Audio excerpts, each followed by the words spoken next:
ভালো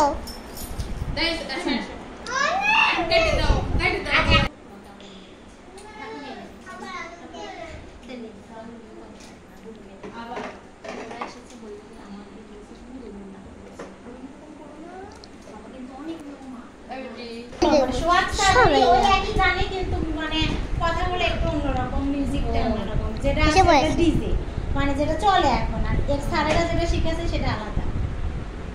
আমি বলছি তো আমি আজকে পড়াবো না, বলছি না তুমি আন্টিদের দেখায় শেষ করে দাও।